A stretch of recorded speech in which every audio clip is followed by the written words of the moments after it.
राज्यसभा सांसद और उत्तर प्रदेश सरकार के पूर्व उप मुख्यमंत्री डॉक्टर दिनेश शर्मा ने कहा कि सैनिक कभी भूतपूर्व नहीं बल्कि अभूतपूर्व होता है। खेत में अनाज पैदा करने वाला, बच्चों को अच्छी शिक्षा देने वाला तथा लोगों को उपचार करने वाला भी सैनिक ही है।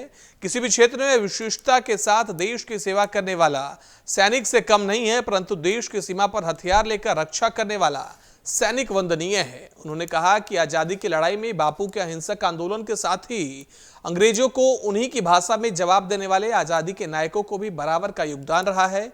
नेताजी ने तो कहा था कि देश को आजाद कराना कठिन नहीं है, बल्कि यह सुनिश्चित करना होगा कि आजादी के बाद अंग्रेजी मानसिकता यहां पर नहीं रहने पाए।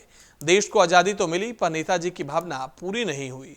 देश में कांग्रेस का लंबे समय तक शासन रहा और कश्मीर में खून खराबे के बाद आधा कश्मीर चला गया। चीन के आक्रमण में भी भारत की जमीन चली गई। आतंकी भारत में आकर तमाम वारदातों को अंजाम देने के बाद दामाद की तरह बिरयानी खाकर वापस चले जाते थे। आज अगर आतंकी देश की जमीन पर आता है तो फिर वहीं वापस नहीं जा पाता। सैनिक तब भी मुकाबला करते थे और आज भी कर रहे हैं। आज मोदी युग में कश्मीर में तिरंगा शान से लहरा रहा है। आप और कांग्रेस पार्टी पर निशाना साधते हुए दिनेश शर्मा ने कहा कि राम मंदिर स्थल पर धर्मशाला अथवा कुछ और बनाने की बात करने वाले केजरीवाल भी अब मंदिर जाने की सलाह दे रहे हैं। उन्होंने भी अब राम याद कर रहे हैं। कांग्रेस पार्टी के नेता भी अब सरयू स्नान कर रहे हैं, क्योंकि उन्हें अब वोट चाहिए।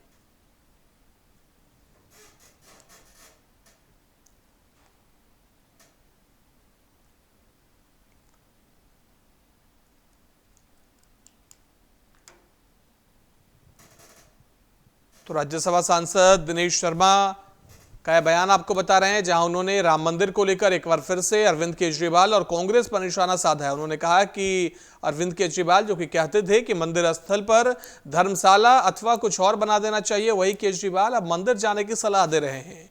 उन्हें भी अब राम याद आ रहे हैं। कांग्रेस पार्टी को भी अब राम याद आ रहे हैं। कांग्रेस पार्टी सरयू स्नान कर रही है, क्योंकि उन्हें अब वोट चाहिए।